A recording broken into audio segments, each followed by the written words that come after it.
सत्तापन कर करके बिहार को दुर्गति में धकेला है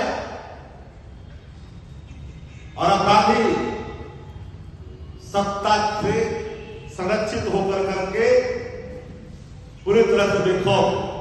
गांव में कहावत में आप लोग जानते हैं कि सैया भाई को तो अब डरता है, डर तो नहीं है। इतने देर में तो शासन को पकड़ लेना चाहिए, अरेस्ट करना चाहिए था। खुलेआम पत्रकारों से रूबरू होकर करके सवालों का जवाब दे रहा है और शासन चुपचाप है। लिपि सिंह आईपीएस अधिकारी पूरे मामले का रहस्य का उद्घाटन करके जब जेल के सलाखों में डाला था, अनुसंधानकर्ता ने साक्ष्यों ने प्रस्तुत किया, इसीलिए सत्ता की गोदी में जा रहे हैं।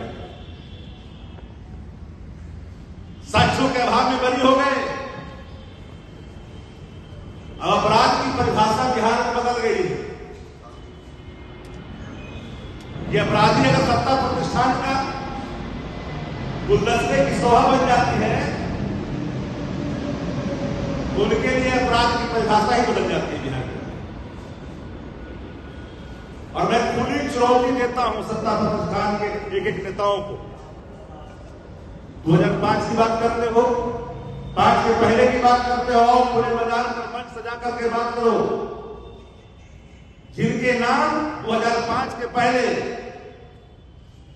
बाहुबलियों में नाम गिने जाते थे, आपराधिक जगत में नाम जिनके आते थे, सारे वो सुरमा जनता दल और भारतीय जनता पार्टी के साथ।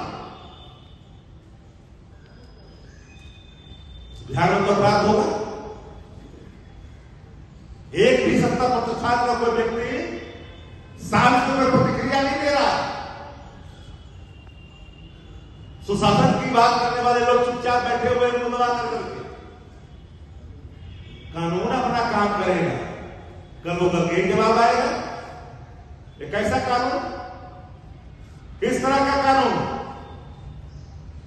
सुशासन को जो भर्ती गाली दी थी, उस व्यक्ति को आपने अपने गोद में बैठा कर करके साक्ष्यों के अभाव में बरी करवा दिया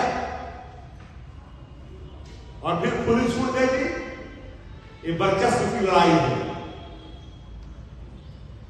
पूरे तौर पर एक मकान में ताला जड़ा हुआ था, उससे मामला जुड़ा हुआ है।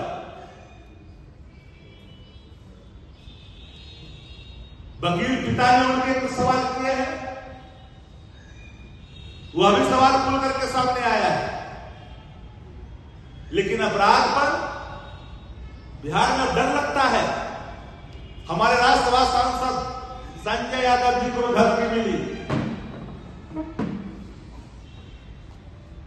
लेकिन उसका अभी तक शासन की तरफ से कोई अनुसंधान का एक प्रथम दृष्टिया में खुल करके शासन द्वारा नहीं सामने खुल करके आया था कि इसमें क्या मामला है। मैं मानता हूं बिहार सरकार का सूचना जनसंपर्क विभाग काफी मजबूत है, इस बात से मैं नकारता नहीं,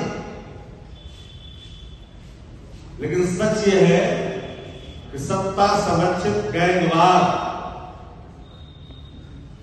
पटना राजधानी कैपिटल मेरी तांडव से पीछे नहीं है। अब जनता दल यू के विधायक रहे और पूर्व विधायक ने जिस तरह की एक गुंडागर्दी खुलेआम शासन को चुनौती देते हुए जो कल गोलीबारी हुई, एक खबर टॉप 10 खबरों में नेशनली, रीजनली, डिजिटली हर जगह पाया जा रहा है। मुख्यमंत्री बिहार रिटायर्ड है, उनको तो पता भी नहीं होगा, वो स्टे कर रहे थे कल मधेपुरा में, पता भी नहीं होगा कि बिहार में भी कोई घटना घटी है। राजधानी से सटे मोकामा के इलाके में भी घटना घटी है। AK-47 का तांडव चल रहा है। घर करके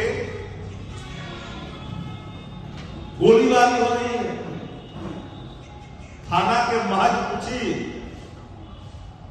दूरी पर, और मुझे बेचैन इस बात ने कर दिया, बिहार का हर व्यक्ति इस बात से सहमत होगा कि कहता है कि मुझे परवाह नहीं एफआईआर का,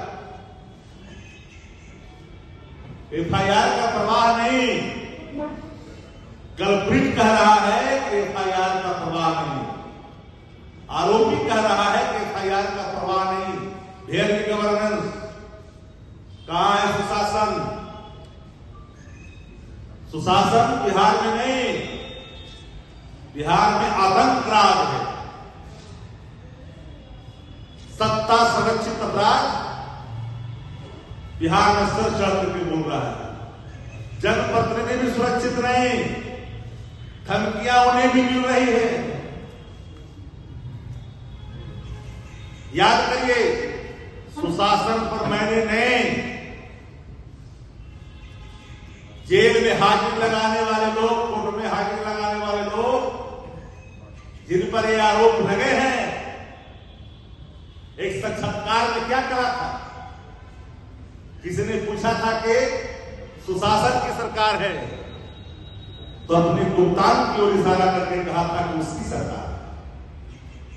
ये सच है, उसकी सरकार है कि नहीं है? चुनौती दे रहे हो कि नहीं दे रहे हो? मुख्यमंत्री नीतीश कुमार जी किस यात्रा में मशगूल हैं आप? दर्जनों हत्या, लूट, बैंक रॉबरी से लेकर के बलात्कार जैसे कई घटना, लेकिन इनके लोग जो अपराध करने वाले लोग हैं, जो अपराध को बढ़ावा देने वाले लोग हैं, सबको आपने जेल-बाइट सुरक्षा दे रखा है। जो AK-47 चलाते हैं, AK-47 जो तांडव करते हैं, उनको आपने AK-47 का सुरक्षा दे रखा है। ये कैसी सरकार है? हम तो इस बात को स्पष्ट तौर पे कहना चाहते हैं कि अपराध के सवाल पर नजरिया साफ होनी चाहिए। अपराधी किसी के नहीं होते, न अपराधी की जात होती है। अपराधी एक समाज के लिए, एक राज्य के लिए एक खतरा होता है। ये बात माननी चाहिए, लेकिन जनता दलों को इस बात का, भारतीय जनता पार्टी को इस बात का घमंड है कि हमारा सूचना जनसंपर्क विभाग इतना मजबूत है कि हम हर चीज को कवर कर लें। कैसे कवर कर लो? जनता के मन में जो बात बैठ रही है उसको कैसे निकाल दोगे? तो आज बिहार में कानून का राज समाप्त हो गया, नहीं है कानून का राज। और मैं आपको पहले ही कह देना चाहता हूं, इस पूरे मामले में कोई कार्रवाई भी नहीं होगी, क्योंकि सुप्रीम जो बॉस है वो दिल्ली बैठे हुए हैं। दोनों का सुध लेकर करके वो एक बड़ा बॉस दिल्ली बैठा है। दोनों को कहा कि शांत रहो, शासन कुछ नहीं करेगी, हम देख लेंगे। दोनों नाच रहे हैं सुपर बॉस के इशारे पर। जिन पर आरोप लग रहा है, जो आरोप लगा रहा है, दोनों, हमें लगता है कि आप लोग समझ रहे होंगे बातों को, मेरी इशारा कहा। और एक एक पत्रकार साथी यहां है। ऐसा नहीं है कि आपके सरकार या आपके सूचना तंत्र इतने कमजोर नहीं है कि आप कोई बात का पता भी नहीं, अंदाजा नहीं। तो बिहार अपराध से करा रहा है, शासक अचेत है। शासक को ठंडा और गर्म की अनुभूति नहीं होती। दूसरे राज्य का मुख्यमंत्री होता, दूसरे देश का होता, तो एक क्षण भी ऐसे मुख्यमंत्री को अपने पद पर बैठने नहीं रोक देता। लेकिन सवाल यह है कि शासन चला कौन रहा है? तो शासन चला रहा है डीके बॉस। हमने एक सवाल कही थी, एक हमने सवाल रखा था, मिर्ची लग गई थी। शासक के बारे में हमने कहा था कि जितनी चाबी भरी राम ने उतना चले खिलौना। हमारे शासक इस रूप में चाबी जितनी भरी जाती उतने ही चलते हैं। दो मंत्री सदैव आगे पीछे रहते हैं, उनसे बिहार में कानून व्यवस्था को अच्छा हो ये अनुमान लगाना ठीक नहीं है, बता चुका है। हम तो सही पत्रकार साथियों से कहना चाहते हैं कि बिहार हित में सबको काम करनी चाहिए, बकस्ती नहीं चाहिए। पूरी शासन इस पूरे गैंगवार की घटना, वर्चस्व की लड़ाई, AK-47 से हुए हमले को बिल्कुल स्पष्टता के साथ शासन के सामने आनी चाहिए। लेकिन शासन तो कुछ बोल ही रहा है। अगर कानून का राज होता तो दिखता। अब सोचिएगा कि एक सांसद को धमकी मिली, सही है, गलत है, फेक है, इसका तो कोई एक हेडक्वार्टर से जवाब होना चाहिए। हमारे सांसद महोदय ने पत्राचार किया DGP को, गृह सचिव को, मुख्यमंत्री जी को, गृह मंत्रालय भारत सरकार को, उप सभापति उपराष्ट्रपति को, मुख्यमंत्री हरियाणा को। लेकिन बिहार की सरकार की तरफ से लगाई नहीं, इस पूरे मामले को गंभीरता से ली जानी चाहिए।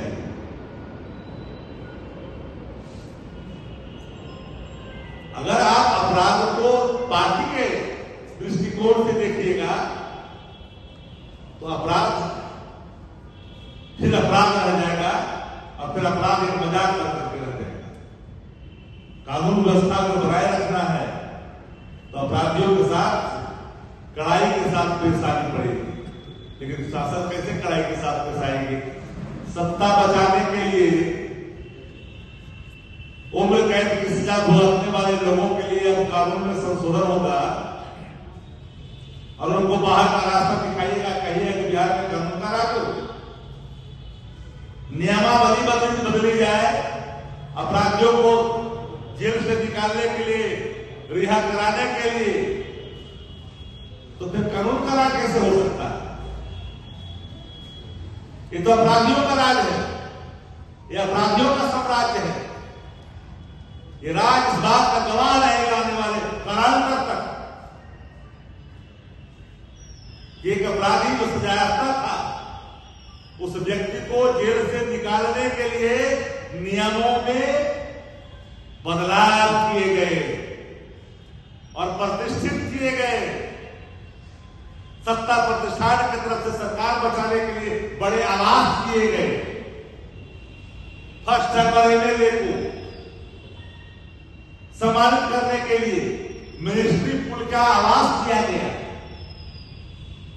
अब कानून का राज, ये कैसा कानून का राज?